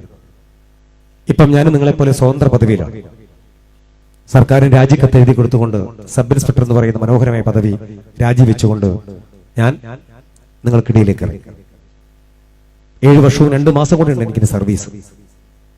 പെരുന്തമണ്ണ പോലീസ് സ്റ്റേഷനിലാണ് ഞാൻ ജോലി ചെയ്തുകൊണ്ടിരുന്നത്. ഇപ്പോഴും മനസ്സുകൊണ്ടും ശരീരം കൊണ്ടും ഞാൻ പോലീസ് സബ് ഇൻസ്പെക്ടറാണ്. പലരും വിളിക്കും, സുഹൃത്തുക്കളൊക്കെ വിളിക്കും. ഒഴിവിട്ടുമ്പോഴൊക്കെ സ്റ്റേഷനിൽ പോകും. ഇപ്പോഴും അവിടെ പടക്കം പൊട്ടിയാലും അടിയുണ്ടായാലും വീട്ടിൽ എന്തെങ്കിലും ഉണ്ടായാലും ഒക്കെ സാറേ എന്നോ സങ്കടം നെഞ്ചു പൊട്ടി വിളിക്കുന്ന ഒരുപാട് അമ്മമാരും കൂട്ടുകാരും എന്റെ സ്റ്റേഷൻ പരിസരത്തുണ്ട്. അവരെ അതേ ഇതിലൂടെ ഞാൻ സ്റ്റേഷനിലേക്ക് വിളിക്കും, പരിഗണിക്കണമെന്ന് പറയും. പരിഗണിക്കാറുമുണ്ട് എന്റെ സഹപ്രവർത്തകർ. അപ്പോ ലോകത്തിൽ ഏറ്റവും കൂടുതൽ പട്ടിണി അനുഭവിച്ചൊരു അമ്മയാ എന്റെ അമ്മ. വേദനകളും പീഡനങ്ങളൊക്കെ അനുഭവിച്ച അമ്മയുടെ മകനാണ് ഞാൻ. അച്ഛൻ മരിച്ചു പോയതിനു ശേഷം അമ്മയ്ക്ക് ഭയങ്കര പേടിയാണ്. പക്ഷേ അമ്മയ്ക്ക് നിങ്ങളെപ്പോലെയല്ല, അമ്മയ്ക്കൊരു ഭാഗം കുഴഞ്ഞു പോയതാണ്, നടക്കാൻ ബുദ്ധിമുട്ടാണ്, പരസഹായം വേണം, ഷോക്ക് വന്നതാണ് എന്ന് പറഞ്ഞ് അമ്മ ഒറ്റയ്ക്ക് വീട്ടിലിരിക്കുന്നവളല്ല. അമ്മ കാണാത്ത സ്ഥലങ്ങളില്ല, അമ്മ കാണാത്ത ബന്ധുമിത്രാദികളില്ല, അമ്മ കയറാത്ത ഹോട്ടലുകളൊന്നുമില്ല. മലപ്പുറം ജില്ല എല്ലാ ഹോട്ടലും അമ്മ കയറിയിട്ടുണ്ട്. എന്റെ കാറിന്റെ ഫ്രണ്ട് സീറ്റിൽ അമ്മയ്ക്കുള്ള സീറ്റാണ്, ഫ്രണ്ട് സീറ്റ്. ഞാൻ എല്ലാ മാസവും ശമ്പളം കിട്ടുമ്പോൾ ഒരു 5,000 റുപ്യ അമ്മയ്ക്ക് കൊടുക്കും. അത് 1-ാം തീയതി ശമ്പളം കയറുമ്പോൾ ATM-നകത്ത് മെസ്സേജ് വരും. ഞാൻ നേരെ വണ്ടി എവിടെ നിർത്തും, ATM പൈസ എടുക്കും, നേരെ വീട്ടിൽ ചെല്ലും. 1-ാം തീയതി ഒക്കെ ആണെങ്കിൽ രാവിലെ പോകാൻ നേരത്ത് കുളി എഴുന്നേക്കാൻ നേരത്തെ തന്നെ അമ്മയ്ക്ക് കൊടുക്കും. അമ്മ ഈ പൈസ ഇട്ട് നേരെ മുറിക്കകത്ത് പോയി ലൈറ്റ് ഇട്ട് ഫാൻ ഓഫ് ആക്കിയിട്ട് അമ്മ കട്ടിലിരുന്നിട്ട് ഈ പൈസ ഇടും. അപ്പൊ ഈ ചുളിഞ്ഞ നോട്ടാണ് അമ്മ നോർക്കും, തലതിരിഞ്ഞേക്ക് അതെല്ലാം ഒരേപോലെ വെക്കും. 500 നോട്ടുകൾ ഇങ്ങനെ. അമ്മ ഭയങ്കര രസമാണ്. ഞാൻ ഇടയ്ക്കൊക്കെ എണ്ണ ഇങ്ങനെ കാണും. അമ്മയുടെ ഞാൻ കൊടുത്ത ഔദാര്യാണെന്നാ. ഒരു വിഷ വാങ്ങുന്നില്ല അമ്മ പൈസ വാങ്ങാൻ. ഞാൻ പറ അമ്മ ഈ കൈ കൊണ്ടല്ല ഇതുകൊണ്ട് വാങ്ങുന്ന പറയാം. അപ്പൊ അമ്മ ഈ കൈ പൊങ്ങൂല. അപ്പൊ അമ്മ ഈ കൈ കൊണ്ട് വിറച്ചിട്ട് ഇങ്ങനെ വാങ്ങും. ഇങ്ങനെ. അപ്പൊ എന്റെ മുഖത്ത് ദയനീയമായിട്ട് നോട്ടുണ്ട് അമ്മയുടെ. അമ്മയുടെ വിചാരം ഞാൻ ദാനം കൊടുക്കുന്നതാണ്. എന്റെ അമ്മയുടെ ഔദാര്യമല്ല, എന്റെ ഔദാര്യമല്ല, എന്റെ അമ്മയുടെ അവകാശമാണ്. നമ്മുടെ ഉമ്മമാരുടെ അവകാശമാണ്. അമ്മ അകത്ത് പോയിട്ട് പൈസ എങ്ങനെ ഉണ്ണും. ഞാൻ ചില മാസം കൃത്യം 5,000 എല്ലാ മാസം കൊടുക്കുക. പിന്നെ ഇടയ്ക്കൊക്കെ എനിക്ക് തോന്നി അമ്മ അത്ര കൃത്യതയുള്ള ആളല്ലേ, അപ്പൊ ഈ കൈക്ക് വേറെയിലൊക്കെ ഉണ്ടല്ലോ, ഇതിങ്ങനെ എണ്ണുന്നിടയിൽ കൃത്യം ഉണ്ടെന്ന് അറിയണമല്ലോ വെച്ചിട്ട് ഒരു 500 പേരെ വെച്ച് കൊടുക്കും. അത് വെച്ച ആ ദിവസം പോയി 2 മണിക്കൂറൊക്കെ വേണം എണ്ണി തീരണമെങ്കിൽ. എന്നിട്ട് ഞാൻ അങ്ങനെ പറയും പോകാൻ നേരത്തെ, അമ്മ പോട്ടിട്ട് പറയും, ഓ മക്കളെ നിക്ക് മക്കളെ, ശോധേ 500 രൂപ കൂടുതലുണ്ട് എന്റെ കുഞ്ഞിന്റെ കാര്യത്തോ. 500 കൂടുതലുണ്ട് മക്കളെ, ഇങ്ങനെ കൊടുക്ക, എന്റെ കുഞ്ഞ് നോക്കി കണ്ട് കൊടുക്കണം കേട്ടോ, കുഞ്ഞ് ശ്രദ്ധയല്ല എന്റെ കുഞ്ഞിനെന്ന് പറയും. അയ്യോ ആണോ അമ്മ എന്നൊക്കെ പറഞ്ഞ് വാങ്ങി ആ പോക്കറ്റ് വെച്ച് കെട്ടിപ്പിടിച്ച് ഉമ്മ കൊടുക്കും അമ്മയ്ക്ക്. ചില മാസം ഞാന് 5,000 രൂപ കൊടുക്കും. അമ്മ പറയും, അമ്മ മക്കളെ 5,000 രൂപ കറക്റ്റാണ്. ചില മാസം ഞാൻ 4,500 രൂപ കൊടുക്കുള്ളൂ. ഇന്ന് വരെ അമ്മ പറഞ്ഞിട്ടില്ല 500 രൂപ കുറവുണ്ട് മക്കളെ. അതാണ് അമ്മ. അങ്ങനെയുള്ള അമ്മമാരെ ഒന്നും നിങ്ങൾ സങ്കടപ്പെടുത്തരുത്, എന്റെ അപേക്ഷയാണ്. അതാണ് ഉമ്മമാര്. ഒരുപക്ഷെ എന്റെ അമ്മ അനുഭവിച്ച വേദനയും പട്ടിണിയൊക്കെ ആയിരിക്കാം ഒരുപക്ഷെ അമ്മയ്ക്ക് പറയാനുള്ള. പിന്നെ ഉപ്പമാര്, മക്കളൊക്കെ ശ്രദ്ധിക്കണം, വാക്കുകൾ നിർത്തുകയാണ്. ഈ ഉപ്പമാരെന്ന് പറഞ്ഞാല് ഉപ്പമാരൊക്കെ മരിച്ചുകൊണ്ടിരിക്കുകയാണ്. ഇപ്പൊ 10-ൽ 3 ഉപ്പമാര് മരിക്കുക. കാർഡിയോ അറസ്റ്റ്, സൈലന്റ് അറ്റാക്ക്, ജോലി ചെയ്യുന്ന സ്ഥലത്ത്, വിദേശത്ത്, ഉറക്കത്തിൽ, നടത്തത്തില്, എഴുന്നേക്കളൊക്കെ മനുഷ്യന്മാരൊക്കെ മുക്കുന്നും വൈന്നൊക്കെ ചോര വന്ന് മരിക്കുകയാണ് ഈ മനുഷ്യന്മാർ. നാളെ കാണാമെന്ന് വിചാരിച്ച ഒരുപക്ഷെ നമ്മുടെ ഉപ്പമാരും ഒന്നും കാണണമെന്ന് നിങ്ങൾക്ക് പ്രതീക്ഷിക്കേണ്ട കേട്ടോ. ഭാര്യമാരോടൊക്കെ പറയാം, പൊറുക്കാൻ പറ്റുന്ന നിമിഷങ്ങളൊക്കെ പുറത്തു കൊടുക്കുക. പിന്നീടേക്ക് മാറ്റിവെച്ചാൽ ഒരുപക്ഷെ അവരുണ്ടായിന്ന് വരില്ല. എൻ്റെ ഏറ്റവും വലിയ ഒരു തെളിവാണ് എൻ്റെ അച്ഛൻ്റെ മരണം. അച്ഛൻ മരിച്ചിട്ട് 3 വർഷമാവുന്നു. ചെറുപ്പളശ്ശേരി ക്ലാസ്സിന് പോകാൻ നിൽക്കുന്ന സമയത്താണ് 65 ദിവസം ഞാൻ അച്ഛനെ നോക്കി. മഞ്ചേരി മെഡിക്കൽ കോളേജിലുണ്ട്. കൊറോണ കഴിഞ്ഞ ശേഷം, കൊറോണയ്ക്ക് ഒപ്പം. അതെല്ലാം അച്ഛന് കൊറോണയൊന്നും വന്നിട്ടൊന്നുമില്ല, അതിജീവിച്ചു. ശേഷം 76-ാമത്തെ വയസ്സിൽ അച്ഛൻ വീണ്ടും ആശുപത്രി 6 ദിവസം ഞാൻ തന്നെ പോയി. പിന്നെയും തിരിച്ച് വീട്ടിൽ വന്നു. കുറച്ച് ദിവസം കഴിഞ്ഞു. ഞാനിങ്ങനെ ക്ലാസ് എടുക്കാൻ വേണ്ടി ചെറുപ്പളശ്ശേരി ഭാഗത്തേക്ക് പോകുന്നു. രാവിലെ എഴുന്നേറ്റപ്പോ അമ്മ പറഞ്ഞു, മോനെ അപ്പൻ ഇവിടെ വേനുണ്ടെന്ന്. അപ്പൊ കിടക്കുകയാണ്. ഞാൻ അടുത്ത് പോയിട്ട് ഇങ്ങനെ ചോദിച്ചു, അപ്പൊ ഇവിടെ വേനുണ്ടെന്ന് ചോദിച്ചു. അവിടെ അല്ല മക്കൾ, ഇവിടെയാന്ന് പറഞ്ഞു. അപ്പൊ ഇവിടെ ഞെക്കി ഇങ്ങനെ. അപ്പൊ അമ്മയോട് പറഞ്ഞു, ഇവിടെ അല്ല അമ്മ പറഞ്ഞു. ഇന്നലെ ഇവിടെയാ മോനെ പറഞ്ഞത്. അപ്പൊ ചോദിച്ചു, ഇവിടെയാണെന്ന് പറഞ്ഞു. ഇവിടെയാണെന്ന് ചോദിച്ചു. അപ്പൊ കുറച്ച് കഴിഞ്ഞപ്പോൾ പറഞ്ഞു, ശരിക്കും വേനയുടെ കൈ പൊക്കാൻ പറ്റുന്നുണ്ടോ ചോദിച്ചു. ആ കുഴപ്പമൊന്നുമില്ല പറഞ്ഞു. പക്ഷെ പറഞ്ഞു ഇപ്പൊ ഇവിടെയാണെന്ന് പറഞ്ഞു. എന്തൊക്കെയാ പറയണേ ചോദിച്ചു. ഇവിടെ ഇവിടെ ഇവിടെ ഒന്ന് ഉറപ്പിച്ചു പറ, ലോഡ് ഗുളികയല്ലേ അത് കഴിച്ചാൽ മതിയാണ്, ലോഡ് ഗുളികയല്ലേ കഴിച്ചാൽ മതി, വേണമെങ്കിൽ പറ കൊണ്ടുപോകാന്ന് പറഞ്ഞു. ഈ ഒരു വാക്ക് കേട്ടോണേ, വേണമെങ്കിൽ പറ കൊണ്ടുപോകാം. ഇത് അച്ഛനോട് പറഞ്ഞത്. നല്ല ഡ്രസ്സൊക്കെ അയൺ ചെയ്ത് നല്ല പേനയൊക്കെ പോക്കറ്റിൽ കുത്തി മനസ്സ് മുഴുവൻ ചെർപ്പളശ്ശേരിയിലെ ക്ലാസ്സും ഒക്കെയായിരുന്നു എൻ്റെ മനസ്സ് മുഴുവൻ. വീണ്ടും ഇറങ്ങാൻ നേരത്തെ ഷൂ ഒക്കെ കെട്ടി വീണ്ടും ചോദിച്ചു, അപ്പാ വേണമെങ്കിൽ പറ കൊണ്ടുപോകാം. വേണ്ട മക്കളെ ക്ലാസ്സിലേ ചോദിച്ചു. ആ ക്ലാസ്സിലേക്ക് പോയി. വലിയ ക്ലാസ് ആയിരുന്നു ക്ലാസ്. കഴിഞ്ഞ് ക്ലാസ് കയറി ഇപ്പം മൊബൈല് സൈലന്റ് ആക്കി വെച്ചു. അന്ന് ഒറ്റയ്ക്കായിരുന്ന ക്ലാസ്സിനൊക്കെ പോകുന്നത്. ഇന്ന് സെയ്ത് കൂടെയുണ്ട്. ഇപ്പം എൻ്റെ മൊബൈൽ സൈലന്റ് ആണ്. സെയ്തിന് മൊബൈൽ ഉള്ളത് കൊണ്ടാണ് സൈലന്റ്. അല്ലെങ്കിൽ എൻ്റെ മൊബൈൽ ഞാൻ സൈലന്റ് ആക്കാറില്ല. 8 ഡേയ്സിന് മുകളിൽ എപ്പോഴും ഞാൻ വെക്കും. 8 കോളോളം എൻ്റെ അമ്മ വിളിച്ചു, കാണാൻ പറ്റിയില്ല. ചെറുപ്പളശ്ശേരിയിൽ ക്ലാസ് നടക്കുന്നവർ വീട്ടിൽ പോയി ഭക്ഷണം കഴിച്ചു. അവിടുന്ന് മൊബൈൽ ഓണാക്കാനോ നോക്കാനോ പറ്റിയില്ല. ആൾക്കൂട്ടങ്ങളും സെൽഫികൾക്കിടയിൽ ഞാൻ എന്നെ തന്നെ മറന്നുപോയി.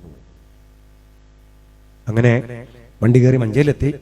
ഏട്ടുമ്പോ കയറി പൈസയൊക്കെ എടുത്ത് വണ്ടിക്കകത്ത് കയറി ഇരുന്നു. അപ്പൊ എൻ്റെ അയൽവാസി രതീഷ് എന്ന് പറഞ്ഞ ആൾ വിളിച്ചിട്ട് പറഞ്ഞു, എവിടെ എത്തിയെന്ന് ചോദിച്ചു. വന്നോണ്ടിരിക്കാന്ന് പറഞ്ഞു. പെട്ടെന്ന് വരും, അച്ഛന് ചെറിയൊരു പ്രശ്നമുണ്ട്. കുഴപ്പമൊന്നുമില്ല, അടുത്ത കോള് വരുന്നുണ്ട്. അടുത്ത അനിയൻ കുഞ്ഞ് എൻ്റെ സുഹൃത്താണ്. വിളിച്ചിട്ട് പറഞ്ഞു, എവിടെ എത്തി? ഞാൻ വന്നോണ്ടിരിക്കാന്ന്. പെട്ടെന്ന് വാന്ന് പറഞ്ഞു. എന്ത് പറ്റി? ഒന്നുമില്ലെന്ന് പറഞ്ഞു. കോള് കട്ടായിട്ടില്ല, അവിടെ ആൾക്കാരെയൊക്കെ ശബ്ദം കേൾക്കാം. അവൻ അറിഞ്ഞോന്ന് ചോദിച്ചു. ഞാൻ പറഞ്ഞില്ല അവനോടെന്ന് പറഞ്ഞു. പിന്നെ വണ്ടി എങ്ങനെ വിട്ടേന്ന് എനിക്കറിയില്ല വീട് വരെ. വേണമെങ്കിൽ പറ കൊണ്ടുപോകാം, വേണമെങ്കിൽ പറ കൊണ്ടുപോകാം. ഇന്ന് ഞാൻ ഒരിടുന്ന ഒരു ശബ്ദമാണ്, വേണമെങ്കിൽ പറ കൊണ്ടുപോകാം. വീട്ടിലെത്തി. ആൾക്കാരൊക്കെ ഉണ്ട് വീടിന് മുറ്റത്ത്. പക്ഷെ കരയാനൊന്നും തോന്നിയിട്ടൊന്നുമില്ല. വീടിനകത്ത് കയറി. ഇപ്പൊ അച്ഛൻ കട്ടിലിങ്ങനെ കിടക്കുന്നുണ്ട്. കൈകൾക്കൊക്കെ നല്ല ചൂടൊരു പോലെ തോന്നണമുണ്ട്. മൂക്കിനകത്തുനിന്ന് ചോര ഇങ്ങനെ വന്നുകൊണ്ടിരിക്കുന്നുണ്ട്. അമ്മ പറഞ്ഞു, ആ ഊന്നൊക്കെ അമ്മ പറഞ്ഞു. അമ്മ മിണ്ടിയിട്ടില്ല. ഒരു 6 ദിവസം വല്ല അമ്മ പിന്നെ മിണ്ടിയിട്ടില്ല. അവ പറഞ്ഞു, ഇങ്ങനെ പറഞ്ഞു, ഇങ്ങനെ അമ്മ ഇങ്ങനെ ആക്കിക്കൊണ്ടിരിക്കുന്നുണ്ട്. ഇങ്ങനെ അച്ഛനെ മുഖത്ത് നോക്കി. അച്ഛൻ്റെ കൈയെല്ലാം ഇങ്ങനെ പിടിച്ചു നോക്കി. മുഖത്ത് ഇങ്ങനെ തലോടി. വായിലെ ഒഴുകുന്ന ചോരയൊക്കെ തുടച്ച് ഞാൻ നേരെ എൻ്റെ സുഹൃത്തുക്കളുടെ മുറിയിലേക്ക് ആക്കി. പിറ്റേ ദിവസം ഫ്യൂണറെല്ലാം കഴിഞ്ഞു. അച്ഛൻ്റെ സംസ്കാരമൊക്കെ കഴിഞ്ഞു. സെമിത്തേരിയിൽ എല്ലാം കഴിഞ്ഞ് വീട്ടിൽ വന്നു. രാത്രി വീണ്ടും എനിക്ക് വല്ലാത്ത അസ്വസ്ഥത തോന്നുന്നുണ്ട്. വേണമെങ്കിൽ പറ കൊണ്ടുപോകാം എന്നായിരുന്നു എൻ്റെ മനസ്സ് മുഴുവനും. വണ്ടി ഉണ്ടായിട്ടും എത്രയോ ഡോക്ടർമാരുണ്ടായിട്ടും അച്ഛനെ രാവിലെ ഒരു വണ്ടി കയറ്റി കൊണ്ടുപോകാൻ എനിക്ക് സാധിച്ചിട്ടില്ല. അങ്ങനെ രാത്രിയിൽ ജീവിതത്തിൽ ഏറ്റവും കൂടുതൽ പൊട്ടിക്കരഞ്ഞ നിമിഷമാണ് സെമിത്തേരിയിൽ. എൻ്റെ ജീവിതത്തിൽ ഞാൻ ഒറ്റയ്ക്ക് അലമുറയിട്ട് കരഞ്ഞ നിമിഷമാണ്. പൊറുക്കണമെന്ന് പറഞ്ഞ കരഞ്ഞ നിമിഷമാണ്. അച്ഛൻ കേട്ടിട്ടുണ്ടാവാം. പിന്നെ ഒരിക്കലും ഞാൻ എൻ്റെ ഫോൺ, എൻ്റെ അമ്മയുടെ ഫോൺ ഒരിക്കലും ഞാൻ പിന്നെ സൈലന്റ് ആക്കിയിട്ടില്ല. അമ്മയ്ക്ക് പ്രത്യേക റിംഗ് ടോണാണ്. ഏത് ഉറക്കത്തിലും അമ്മയുടെ റിംഗ് ടോൺ എനിക്ക് തിരിച്ചറിയാൻ പറ്റും. അതുകൊണ്ട് എൻ്റെ അപേക്ഷയാണ്, മാതാപിതാക്കളുടെ ഫോണുകൾ നിങ്ങൾ ഇഗ്നോർ ചെയ്യരുത്. അവർക്ക് പ്രത്യേകിച്ച് റിംഗ് ടോൺ നിങ്ങൾ ഇട്ട് കൊടുക്കണം അതിനകത്ത്. അത് മാത്രമല്ല, ജീവിതത്തിൽ ഒരിക്കലും ഒരുപക്ഷെ അവരുടെ കുഞ്ഞ് ആവശ്യങ്ങളെ തള്ളിക്കളയരുത്. നാളെ ചെയ്തു കൊടുക്കാമെന്ന് വിചാരിച്ചാൽ ഒരുപക്ഷെ അവർ ഉണ്ടായെന്ന് വരില്ല. ഇന്ന് അമ്മ ഒറ്റയ്ക്കല്ല, എല്ലായിടങ്ങളിലും അമ്മയെ കൊണ്ടുപോകാറുണ്ട്. പക്ഷെ അമ്മയ്ക്ക് ഭയങ്കര പേടിയാണ്. എനിക്ക് വിദേശത്തൊക്കെ എനിക്ക് വിസ കിട്ടിയ ആളാണ്. പക്ഷെ അമ്മയ്ക്ക് പേടിയാണ്. അതുകൊണ്ട് അവിടെ നിൽക്കാൻ പറ്റൂല. ഇപ്പം ഞാൻ ദമാമിൽ പോയി 4 ദിവസമേ നിന്നിട്ടുള്ളൂ. ഇപ്പം ഞാൻ അബുദാബിയിൽ ഞാൻ പോയിട്ട് 20-ാം തീയതി ഇവിടുന്ന് കുഞ്ഞാലിക്കുട്ടി സാഹിബ് ഞാനും പങ്കെടുത്തൊരു വേദിയിൽ വേങ്ങരയിൽ നിന്ന് നേരെ സെയ്തിനെ എയർപോർട്ടിൽ കൊണ്ടാക്കുകയാണ്. എയർപോർട്ടിൽ നിന്ന് ഫ്ലൈറ്റ് കയറി ഞാൻ 9:30 ഇവിടത്തെത്തി. രാത്രി KMCC തിരുവങ്ങാടിക്കാരോടൊപ്പം ഭക്ഷണം കഴിച്ചു. രാവിലെ എഴുന്നേറ്റു. വീണ്ടും വെള്ളിയാഴ്ച ദിവസമായിരുന്നു. അവരെല്ലാം പള്ളിയിൽ പോയി. എനിക്ക് 2 മീറ്റിംഗ് ഉണ്ട്. അത് കഴിഞ്ഞ് വൈകുന്നേരം KMCC ഇസ്ലാമിക് സെന്ററിലെ പ്രോഗ്രാം കഴിഞ്ഞ് അന്ന് രാത്രി തന്നെ ഫ്ലൈറ്റ് കയറി ഇവിടെ വന്നു. ചങ്ങരംകുളത്തും മണാർക്കാടും പ്രോഗ്രാമിൽ ഞാൻ പങ്കെടുത്തു. അന്ന് ഒക്കെ മനസ്സ് വീട്ടിലാണ്. 2 സ്കൂളിൽ വീട്ടിൽ നിന്ന് മാറാൻ പറ്റില്ല. അമ്മയ്ക്ക് അത്രയും അറ്റാച്ചാണ് ഞാനും അമ്മയും തമ്മിൽ. കാരണം അമ്മയുള്ളിടത്തോളം കാലം മാത്രമേ നമ്മളൊക്കെ ഈ ഭൂമിയിൽ ഉള്ളൂ, അല്ലേ? എത്ര വൈകി ചെന്നാലും എൻ്റെ കാറ് ആ പോർച്ചിൽ കയറുമ്പോൾ, എന്നിട്ട് പിന്നെ ടൈമുണ്ടേ, നടന്നു വന്ന് എൻ്റെ ഷൂ ഊരി ആ കുഞ്ഞു ഗേറ്റ് അങ്ങോട്ട് പൂട്ടിയിട്ട് അകത്ത് കയറിയാൽ അമ്മയ്ക്കറിയാം എൻ്റെ ടൈമിങ്. ആ സമയത്ത് പോർച്ചിലെ ലൈറ്റ് കിട്ടും. പക്ഷേ ഏതെങ്കിലും ഒരു ദിവസം ആ ലൈറ്റ് അണയ്ക്കാൻ അവളില്ലെങ്കിലോ, ആ ലൈറ്റ് ഇടാൻ അവളില്ലെങ്കിലോ, അതുവരെ ഉള്ളൂ നമ്മുടെയൊക്കെ ജീവിതം എന്ന് പറയുന്നത്, അല്ലേ? ഉപ്പയും അതുപോലെയാണ്. ജീവിതത്തിൽ ഈ 2 അല്ലേ ശരീരങ്ങൾ, 2 ജന്മങ്ങൾ മക്കൾ എന്ത് തെറ്റ് ചെയ്താലും, മക്കളുടെ ഏറ്റവും വളർച്ചയിലും ഏറ്റവും പതനത്തിലും സങ്കടപ്പെടുന്ന 2 ജന്മങ്ങളുണ്ടെങ്കിൽ അത് അമ്മയുള്ളൂ, അത് അച്ഛനുള്ളൂ, ഉപ്പയുള്ളൂ. ഒരു ഉപ്പ ശരിക്കും വിഡ്ഢിയാകുന്ന എപ്പോഴാണെന്നറിയോ? മക്കൾക്ക് മുമ്പിലാണ് വിഡ്ഢിയായി പോവുക. ഒരുപ്പ ഏറ്റവും കൂടുതൽ ദുർബലനാകുന്ന എപ്പോഴാണെന്നറിയോ? മക്കളുടെ പരിഹാസങ്ങൾക്ക് മുമ്പിലാണ്. ഒരുപ്പ ഏറ്റവും കൂടുതൽ ശാന്തനാകുന്ന എപ്പോഴാണെന്നറിയാമോ? മക്കളിങ്ങനെ സുഖമായി ഉറങ്ങുമ്പോൾ ആ ഉറക്കത്തിന്റെ ഭാവം കാണുമ്പോൾ ഏതൊരു ഉപ്പയും ഒന്ന് ശാന്തനായി പോകും. ഒരുപ്പ ശരിക്കും ഏറെ സന്തോഷിക്കുന്ന എപ്പോഴാണെന്നറിയാം? മക്കളുടെ വിജയങ്ങൾക്ക് മുമ്പിലാണ്. മക്കളെ, നിങ്ങളുടെ വിജയങ്ങൾക്ക് മുമ്പിലാണ് ഒരു ഉപ്പ ഏറ്റവും കൂടുതൽ സന്തോഷിക്കുന്നത്. അവരെ സങ്കടപ്പെടുത്തരുത്. ഒരു ഉപ്പ ശരിക്കും ഒറ്റപ്പെട്ടു പോകുന്ന എപ്പോഴാണെന്നറിയാമോ? നമ്മൾ ചില ചോദ്യങ്ങളും ചോദിക്കാതെ, അവരോട് ചില അനുമതിയൊക്കെ വാങ്ങാതെ, അവർ നട്ട മരവും അവരുടെ ചില സ്വപ്നങ്ങളൊക്കെ നമ്മൾ ചിലപ്പോൾ പൊട്ടിച്ചു കളയും, ചിലപ്പോൾ മുറിച്ചു കളയും, അവർ നട്ട മരങ്ങളൊക്കെ, അല്ലെ? അപ്പൊ അവരുടെ മനസ്സ് വിഷമിക്കും. ഞാൻ ഒറ്റപ്പെട്ടു പോയവനാണ്, എനിക്ക് വലിയ പ്രാധാന്യമൊന്നുമില്ല ഇനി വീട്ടിൽ, അല്ലെ? നീ മക്കളായില്ലേ, അവരുടെ കാലമായില്ലേ. അതുകൊണ്ട് അങ്ങനെ നമ്മൾക്ക് അവരെ ഒറ്റപ്പെടുത്താൻ പറ്റും. അതുപോലെ ഒരുപ്പ മടുത്തുപോയി, ഇനി ജീവിച്ചിട്ട് കാര്യമില്ലാന്ന് വിചാരിക്കുന്ന എപ്പോഴാണെന്നറിയാമോ? ശരിക്കും നമ്മൾ ചില പഴിപറച്ചിലുണ്ട്. നടങ്ങിയിരുന്നോട് അവിടെ ആ മൂത്രം മൊത്തം അങ്ങോട്ട് വീഴുന്നുണ്ട്, അവിടെ ഇരുന്നോട് ഞങ്ങൾ കൊണ്ടുതരും, എന്തിനാ അങ്ങോട്ട് ഇറങ്ങണത്, വയസ്സായില്ലേ, തട്ടിത്തടഞ്ഞ് വീഴണ്ട, എത്ര പറഞ്ഞാൽ എന്താ കേട്ടൂടെ, ഞാൻ പറഞ്ഞാ കുറ്റം. ഇങ്ങനെ ചില വാക്കുകൾ കേട്ട ചില ഉപ്പമാര് ഒറ്റയ്ക്കിരുന്ന മനുഷ്യന്മാര് പ്രാർത്ഥിക്കും, ഒന്ന് മരിച്ചാൽ മതി, എന്നെ പെട്ടെന്ന് അങ്ങോട്ട് എടുക്കണമേ ദൈവമേ. ഒരു ഉപ്പ ശരിക്കും തോറ്റുപോകുന്ന എപ്പോഴാണെന്നറിയാമോ? നമ്മൾ ചില കത്തുകളൊക്കെ എഴുതി വെച്ച് ഉമ്മയും ഉപ്പയൊക്കെ ഒറ്റപ്പെടുത്തി വീട്ടിൽ നിന്ന് ഇറങ്ങിപ്പോ, ഉപ്പ പൊറുക്കണം, അമ്മ പൊറുക്കണം, ഞാൻ പോവാണ്, എന്നെ ഇനി അന്വേഷിക്കണ്ട എന്ന് പറഞ്ഞ് ചില മക്കള് ഇന്നലെ കണ്ടവന് കൂടെ ഇറങ്ങിപ്പോകും. അന്നാണ് ജീവിതത്തിൽ ഒരു ഉപ്പ തോറ്റുപോകുന്നത്. അല്ലാതെ ഒരിക്കലും ഒരു ഉപ്പയെ നിങ്ങൾക്ക് തോൽപ്പിക്കാൻ പറ്റൂല. ഒരു ഉപ്പ എപ്പോഴും കരയുന്ന എപ്പോഴാണെന്നറിയാമോ? സമ്പത്തിൽ ഇല്ലേ, തോറ്റുപോയാലും കരയൂല, അസുഖം വന്നാലും കരയൂല. ആ മനുഷ്യനെ ആരെങ്കിലും അവഹേളിച്ചാലും മനുഷ്യൻ കരയില്ല. പക്ഷേ ആ മനുഷ്യൻ കരയുന്നപ്പോഴെന്ന് വെച്ചാൽ ഒരു പെൺകുഞ്ഞ്, ആ മനുഷ്യന്റെ മകള് കല്യാണം കഴിച്ച് വിടുന്നെന്ന് അവൾ ആ വീട്ടിൽ നിന്ന് പോകും. രാത്രിയാകുമ്പോ ഉപ്പ വീട്ടിനകത്ത് നോക്കുമ്പോൾ അവളെ ചുരിദാറോ ഷാളോ വളയോ എന്തെങ്കിലുമൊക്കെ ചെരുപ്പോ ഒക്കെ കണ്ട ആ മനുഷ്യൻ ഇങ്ങനെ ആരും കാണാതെ ഏങ്ങലടിച്ച് കരയോ മനുഷ്യൻ ഒറ്റയ്ക്ക്. എന്റെ മകള് പോയ വീട്ടില് അവളോട് സന്തോഷം ഉണ്ടാവണേ, എന്റെ കുഞ്ഞു പാവ, എന്റെ കുട്ടിക്ക് ഒന്നും അറിയില്ല, പൊട്ടിയാണ് എന്റെ മകള്, അവക്ക് സന്തോഷം ഉണ്ടാകണേ എന്ന് പറഞ്ഞ് സങ്കടപ്പെടുന്നവനാണ് ഉപ്പ. ഞങ്ങളുടെ ഉപ്പമാരെ ഒന്നും നിങ്ങൾ സങ്കടപ്പെടുത്തരുത്. ഉമ്മയുടെ കാര്യം പറയേണ്ട കാര്യമില്ല. കാരണം ഒരു ഉമ്മ എന്ന് പറഞ്ഞാല്, ഞാനൊരു ഹയർ സെക്കൻഡറി പഠിക്കുന്ന കുട്ടിയോട് ചോദിച്ചു, എന്താ മോളെ ഉമ്മ എന്ന വാക്കിന് അർത്ഥം എന്താന്ന് ചോദിച്ചാൽ, അപ്പൊ അവള് പറഞ്ഞു, നമ്മള് സ്നേഹിച്ചിട്ടില്ലെങ്കിലും നമ്മളെ തിരിച്ചു സ്നേഹിക്കുന്ന ജീവിയുടെ പേരാണ് സാർ ഉമ്മ എന്ന് പറഞ്ഞു. നോക്ക്, നമ്മളെ സ്നേഹിച്ചിട്ടില്ലെങ്കിലും നമ്മളെ തിരിച്ചു സ്നേഹിക്കുന്ന ജീവിയുടെ പേരാണ് ഉമ്മ, അല്ലെ? സൂര്യോദയത്തിന് മുമ്പേ കൈലുകളോടും പാത്രങ്ങളോടും ഒക്കെ തട്ടിയും മുട്ടിയും സംസാരിക്കുന്ന സ്ത്രീ ജന്മത്തിന്റെ പേരാണ് ഉമ്മ. അവളെ സങ്കടപ്പെടുത്തരുത്. തൊടിയിലെ വാടിക്കരിഞ്ഞ ചെടികൾക്കും കരിയാപ്പിലകൾക്കും തെങ്ങിനും കവുങ്ങിനും ഒക്കെ വെള്ളം ഒഴിച്ചു കൊടുത്ത് ഒരു കർഷക സ്ത്രീ അവാർഡ് പോലും കിട്ടാത്ത മകളുടെ പേരാണ് ഉമ്മ. അവളെ സങ്കടപ്പെടുത്തരുത്. സമാധാനത്തിനുള്ള നൊബേൽ പുരസ്കാരം ലഭിക്കാതെ പോയ മദർ തെരേസമാരാണ് നമ്മുടെയൊക്കെ ഉമ്മമാര്. അവരെ സങ്കടപ്പെടുത്തരുത്. വീടിനകത്ത് ചൂടിനോടും ചാരത്തോടും ചുക്കലിയോടും മാറാപ്പലകളോടും മല്ലടിച്ച് ചുക്കിച്ചുളിഞ്ഞു പോയ ഒരു പഴന്തുണി കഷ്ടമുണ്ടെങ്കിൽ അവളുടെ പേരാണ് ഉമ്മ. അവളെ സങ്കടപ്പെടുത്തരുത്. എന്റെ നിന്റെയൊക്കെ വരവെന്ന് വൈകിയാൽ ഉമ്മറപ്പടിയിൽ മറ്റൊരു പ്രസവേന അനുഭവിക്കുന്ന മാലാഖയുടെ പേരാണ് ഉമ്മ. അവളെ സങ്കടപ്പെടുത്തരുത്. വിളമ്പിക്കൊടുത്ത് തനിക്ക് തിയാതെ വരുമ്പോ, മക്കളെ അമ്മയ്ക്കത് ഇഷ്ടമല്ല എന്ന് കള്ളം പറയുന്നവരുടെ പേരാണ് അമ്മ. അവളെ സങ്കടപ്പെടുത്തരുത്.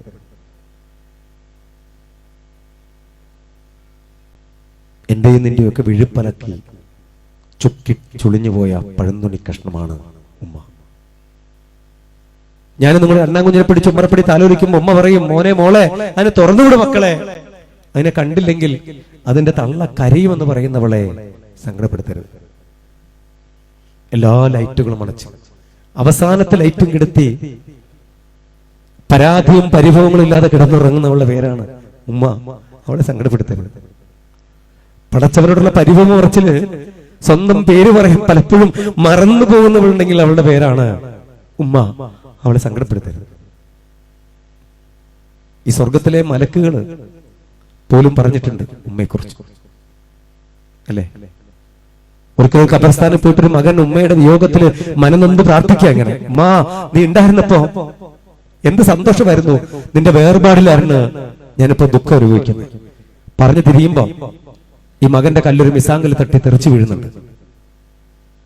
പെട്ടെന്ന് കബറിനകത്തുനിന്ന് ഒച്ച കെട്ടുവത്രേ. ഈ ഉമ്മ പറയുകയാണത്രേ, ആർത്ത് കരഞ്ഞു പത്രേ, പടച്ച റബ്ബേ എന്റെ കുഞ്ഞിന് വേദനിച്ചിട്ടുണ്ടാവും, എനിക്ക് ഒരു നിമിഷത്തെ ആയുസ് തരുമോ? എന്റെ മകന്റെ മുട്ടൊന്ന് പോയി തിരുമ്മി കൊടുത്തിട്ട് ഞാൻ വീണ്ടും വന്ന് കവറിനകത്ത് കിടന്നോളാം, എനിക്കൊരു 5 മിനിറ്റ് ജീവൻ തരും. സ്വർഗത്തിലെ മാലാഖമാര് പറഞ്ഞു അത്രേ, ഭൂമിയിൽ ജീവിച്ചിരിക്കുന്ന മാതാപിതാക്കൾക്ക് ദീർഘായുസും അഫിയത്തും കൊടുക്കണമേ നാഥാ. അങ്ങനെയാണ് ഉമ്മ എന്ന് പറയുന്നത്.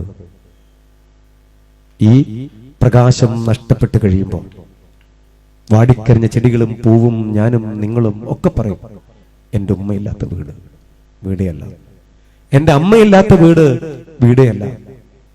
അതുകൊണ്ട് മാതാപിതാക്കളുടെ കാൽച്ചുവട്ടിൽ സ്വർഗം നേടാൻ നിങ്ങൾക്കൊക്കെ സാധിക്കട്ടെ. പരിശുദ്ധ ഖുർആൻ ഏകദേശം മുഴുവൻ വായിച്ചൊരു വ്യക്തിയാണ് ഞാൻ. എന്നെ ഏറ്റവും കൂടുതൽ സ്വാധീനിച്ചത് 25-ാമത്തെ ആയത്താണ്. അതിൽ പ്രത്യേകം പരാമർശിക്കപ്പെടുന്നുണ്ട്, മാതാപിതാക്കളെ ചേ എന്ന വാക്കുകൊണ്ട് പോലും നമ്മൾ ഉച്ചരിക്കപ്പെടരുത്. ചേ പാപപങ്കിലതമാണ്. ചേ ഞാൻ ആലോചിച്ചിട്ടുണ്ട്, എത്രയോ ചേകളാണ് ഞാൻ പറഞ്ഞിട്ടുള്ളത്, എത്രയോ ചേകൾ. അതുകൊണ്ട് ലോകത്തിലെ ഏറ്റവും വലിയ ലഹരി എന്ന് പറയുന്നത് മാതാപിതാക്കളാണ്. അവരോടൊപ്പമുള്ള ഒന്നിച്ചുള്ള അത്താഴവും ഒന്നിച്ചുള്ള സഹനവും ഒന്നിച്ചുള്ള ജീവിതവുമാണ് ലോകത്തെ ഏറ്റവും വലിയ ലഹരി. അത് ഉണ്ടാവാൻ, അത് ഉണ്ടാക്കിയെടുക്കാൻ നാം ഓരോരുത്തരും സാധ്യമാക്കട്ടെ എന്ന് ആത്മാർത്ഥമായിട്ടും പ്രാർത്ഥിക്കുകയാണ്. അതോടൊപ്പം ഇവിടെ ഇരിക്കുന്ന സഹോദരിമാരുടെ കാര്യം പറയട്ടെ, നിർത്തുകയാണ്. ജീവിതത്തിൽ നിങ്ങളിപ്പോൾ താമസിക്കുന്നത് നിങ്ങളുടെ ഭർത്താവിന്റെ വീട്ടിലാണ്. ഓത്യസ് പറഞ്ഞൊരു കാര്യമാണ്, യാതൊരു കാരണവശാലും നിങ്ങൾ നിങ്ങളുടെ വീട്ടിലല്ല ഇപ്പോൾ കഴിയുന്നത്. അതുകൊണ്ട് തന്നെ ഇങ്ങനെ കൂടെ കൂട്ടിച്ചേർക്കുന്നുണ്ട്, നിങ്ങളുടെ വാർദ്ധക്യത്തിൽ, നിങ്ങളുടെ മാതാപിതാക്കളുടെ വാർദ്ധക്യത്തിൽ ഒരിക്കലും ഒരുപക്ഷെ നിങ്ങളുടെ മാതാപിതാക്കൾക്ക് വേല ചെയ്യാൻ നിങ്ങൾക്ക് അവസരം ലഭിച്ചു എന്ന് വരില്ല. ഒരിക്കലും അവർ അടുത്ത് പോയിട്ട് നിങ്ങൾക്ക് ഇരിക്കാനോ ഒരു തുള്ളി വെള്ളം കൊടുക്കാനോ ഞാൻ നിങ്ങൾക്ക് അവസരം തന്നു എന്ന് വരില്ല. അത് വേറൊരു പെൺകുട്ടിക്ക് ഞാൻ പൗത്തു കൊടുത്തിട്ടുണ്ട്. ഞാൻ നിനക്ക് ബരമേൽപ്പിച്ചിരിക്കുന്നത് നിന്റെ ഭർത്താവിന്റെ മാതാപിതാക്കൾക്ക് വേല ചെയ്യാനാണ്. അത് നീ ഭംഗിയായി ചെയ്തു കൊള്ളുക. അങ്ങനെയെങ്കിൽ നീ ആഗ്രഹിക്കുന്ന രീതിയിൽ നിന്റെ മാതാപിതാക്കൾക്ക് മറ്റൊരു പെൺകുട്ടിയാൽ ഈ വേല ഞാൻ അവിടെ ചെയ്തു കൊടുത്തോളാം. ഞാൻ നിന്നിൽ ബരമേൽപ്പിച്ചിരിക്കുന്നത് നിന്റെ ഭർത്താവിനെ, അവരുടെ ഭർത്താവിന്റെ മാതാപിതാക്കളെ തെറ്റുകളും കുറ്റങ്ങളും കുറവുകളും മാറ്റി നിർത്തി സ്നേഹിച്ച് സന്തോഷിപ്പിച്ച് സുഖമരത്തിലേക്ക് എത്തിക്കാനാണ് ഞാൻ നിന്നെ ബരമേൽപ്പിച്ചിരിക്കുന്നത്. അത് നീ ഭംഗിയായി ചെയ്തു കൊള്ളുക. അങ്ങനെയെങ്കിൽ നിന്റെ സ്വഭവനത്തിൽ മറ്റൊരു പെൺകുട്ടിയാൽ ഈ വേല ഞാൻ അവിടെ ചെയ്തു കൊടുത്തോളാം. എത്ര പൂരകങ്ങളാണ് അത് പറയുന്നത് നോക്കിക്ക്. പക്ഷെ പലപ്പോഴും നമുക്കിത് സാധിക്കുന്നില്ല എന്നാണ് ഏറ്റവും വലിയ സങ്കടം. അതുകൊണ്ട് ഭർത്താക്കന്മാരുടെ മാതാപിതാക്കളെ അവരുടെ കുറ്റങ്ങളും കുറവുകളൊക്കെ കാണാതെ സ്നേഹിക്കാൻ നമുക്ക് ഓരോരുത്തർക്കും സാധിക്കട്ടെ എന്ന് ആത്മാർത്ഥത്തിൽ പ്രാർത്ഥിക്കുന്നതോടൊപ്പം ഫിലിപ്പമ്പാടിന്റെ ഫേസ്ബുക്ക് പേജും ഇൻസ്റ്റാഗ്രാമും ലൈക്കും ഷെയറും ചെയ്യാൻ കാത്തിരിക്കുന്ന ഒരുപാട് കുഞ്ഞുങ്ങളുണ്ട്. തിരിച്ചറിവെന്ന് പറയുന്ന ഓർഗനൈസേഷൻ ഉണ്ട്, ചാരിറ്ററി ഓർഗനൈസേഷൻ അല്ല, ഒരു ഫണ്ട് പിരിവൊന്നുമില്ല. അതിനകത്ത് ഏകദേശം 54 ലക്ഷത്തോളം രൂപയുടെ പഠനോപകരണങ്ങളൊക്കെ ഇതുവരെ ഞാൻ കൊടുത്തു കഴിഞ്ഞിട്ടുണ്ട്.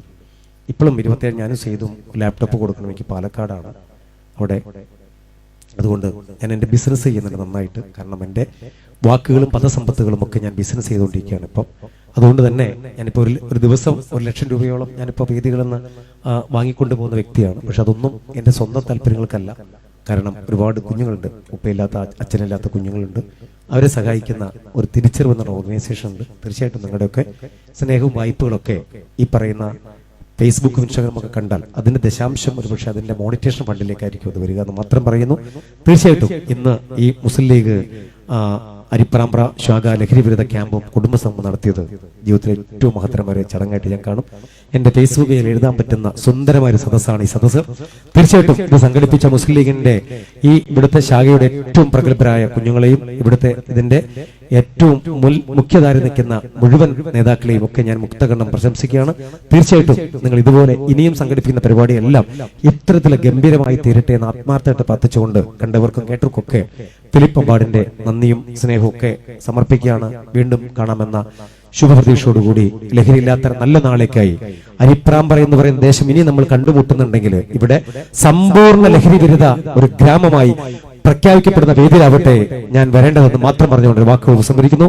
എല്ലാവർക്കും ദിലീപ് മമ്പാടിന് നന്ദി, സ്നേഹം, സന്തോഷം. Thank you.